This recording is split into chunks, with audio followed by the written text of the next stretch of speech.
Welcome back जी। फिर मैं आपको शामिल करता हूँ इस प्लेटफॉर्म पर England versus New Zealand second test day 1 को यहाँ पर हम आपके सामने रिव्यू करेंगे। टेक स्टंप्स से अगर हम बात करें तो न्यूजीलैंड 291 फॉर 7 है। अब यहाँ सबसे पहले आपको बताते चलें कि इंग्लैंड ने यहाँ पर टॉस जीतकर पहले बॉलिंग का फैसला किया था। इंग्लैंड की तरफ से इस मैच में जो रूट कैप्टनसी कर रहे थे हम आपको पहले बता चुके थे।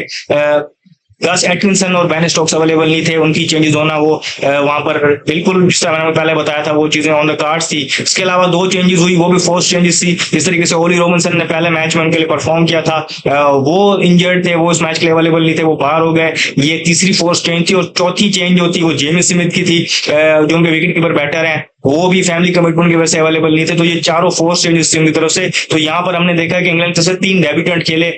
जॉर्डन कॉक्स खेले, वो डेब्यू पर थे। इसके अलावा अगर हम बात करें तो जेम्स ड्रू विकेट कीपर है, उन्होंने जेमी स्मिथ को रिप्लेस किया। फिर अगर हम यहाँ बात करें तो सोनी बेकर भी यहाँ पर हमें नजर आए, वो भी डेब्यू पे थे। तो 3 डेब्यूटेंट इंग्लैंड ने यहाँ पर खिलाए। और अगर हम बात करें तो at the end of the day 291 for 7 even the surface जो भी नजर आ रही है, तो इंग्लैंड वाले ज्यादा यहाँ पर जाएंगे, खुश जाएंगे कि वो जानते हैं कि इस पिच पे रन मौजूद हैं और उन्होंने एंड पे विकेट्स लिए हैं और उनको विकेट्स मिली भी हैं जिस तरीके से वहां पर। तो वो खुश होंगे कि यहाँ पर गेम उनसे ज्यादा दूर नहीं गई। जिस तरह से अगर हम न्यूजीलैंड को बात करें तो वो यहाँ इस चीज को माइंड में रखेंगे कि उनके बैटर्स को यहाँ पर स्टार्ट मिले, वो इसको बड़े इनिंग में कन्वर्ट कर सकते थे।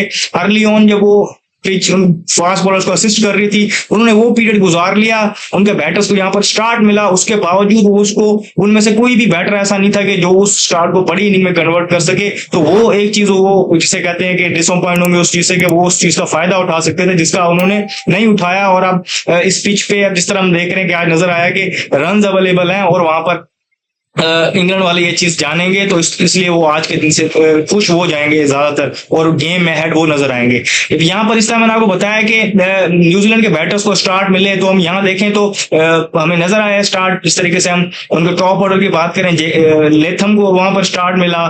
फिर अगर हम बात करें वहां पर जो उनके हेनरी निकल्स है उनको स्टार्ट मिला, सचिन रविंद्रा को स्टार्ट मिला, डैरेल मिचेल को स्टार्ट मिला, टॉम ब्रंडल को मिला, वो इस अभी तक इनिंग में हाईएस्ट स्कोर है 51 रन उन्होंने बनाए, वो उनको भी स्टार्ट मिला। ग्लेन फिलिप्स अभी यहाँ पर खेल रहे हैं 49 पर, उनको भी स्टार्ट मिला। अब देखना पड़ेगा कि ये उसको कितना बड़ा कन्वर्ट करते हैं, टेल के साथ किस तरीके से खेलते हैं। लेकिन यहाँ अगर आप देखें तो 44 की है डैरेल मिचेल, उनको स्टार्ट मिला। 33 सचिन रविंद्रा ने किया, उनको भी स्टार्ट मिला हुआ था। 24 की है हेनरी निकल्स ने और 27 लेथम ने, इनको स्टार्ट मिले हुए थे और उन्होंने मुश्किल टाइम गुजार लिया था, लेकिन वो उसको बड़ी इनिंग में कन्वर्ट नहीं कर पाए। तो इस चीज को अगर आप देखें तो डिसअपॉइंट इस चीज से लाजमी होंगे, गिवन दैट के अभी हमें नजर आ रहा है कि बीच में रन हैं और वो अगर वो शॉर्ट रह जाएंगे तो जो नजर आ रहा है तो वो इस चीज को टुवर्ड्स एंड सोचेंगे कि यार हमसे वो चीज उस तरीके से नहीं हुई। इनकी तरफ अगर हम बात करें न्यूजीलैंड की तरफ एक ही चेंज हुई, हेनरी निकल्स आए केन विलियमसन की जगह, जिन्होंने रिटायरमेंट अनाउंस की थी इमीडिएटली, तो उसकी जगह एक चेंज उन्होंने की, हेनरी निकल्स आए उनके बाद। तो ये सारी चीजें सिचुएशन आपके सामने है।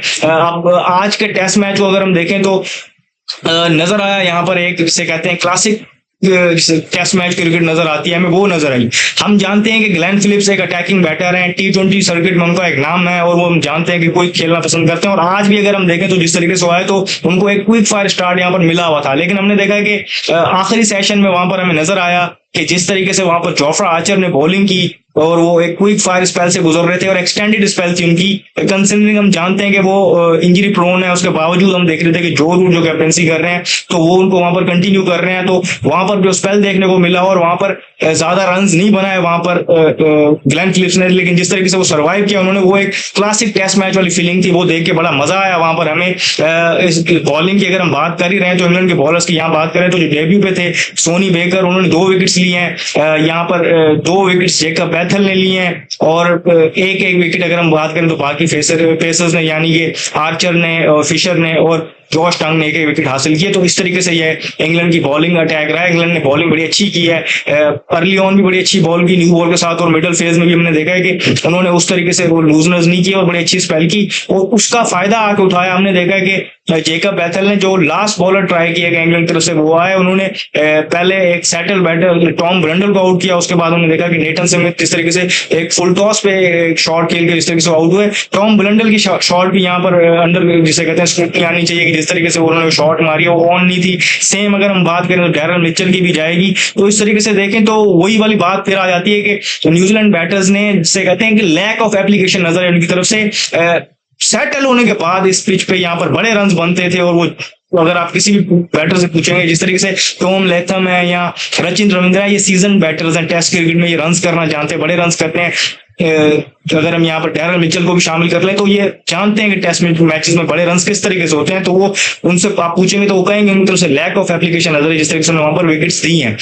और क्रेडिट जाता है यहाँ पर इंग्लैंड के बॉलर्स को भी कि उन्होंने भी वहां पर उनको से कहते हैं कि दूर नहीं जाने दिया गेम से अपने आप को, और वहां पर कंसिस्टेंटली विकेट्स लेते रहे और गेम में जिसे कहते हैं कि अहेड रहे, और उन्होंने उस चीज को मेंटेन किया। तो टॉस जीतकर जो उनका बॉलिंग का फैसला था जो रूट का, वो उनके लिए एट द एंड अगर हम बात करें तो बिल्कुल सही साबित हुआ। 7 विकेट उन्होंने लिए हैं और अगली टीम को ज्यादा रन नहीं लेने दिए। अभी उनकी तरफ से सिर्फ एक ही रिकॉग्नाइज बैटर जो सेट है अगर हम बात करें 49 पर, लेकिन बाकी टेल है वो चाहेंगे कल आके उनको जल्दी आउट कर लें और जितना कम से कम उनको टोटल पहले इनिंग का मिले तो वो उस चीज को कर पाए। दूसरा न्यूजीलैंड चाहेगा कि ग्लेन फिलिप्स जो है वो अपनी जो सेट हो गए हैं उस चीज का यूटिलाइज करें और जितने तेज वो रन बना सकते हैं वो बनाएं और टोटल को आगे लेके जाएंगे पहले इनिंग का।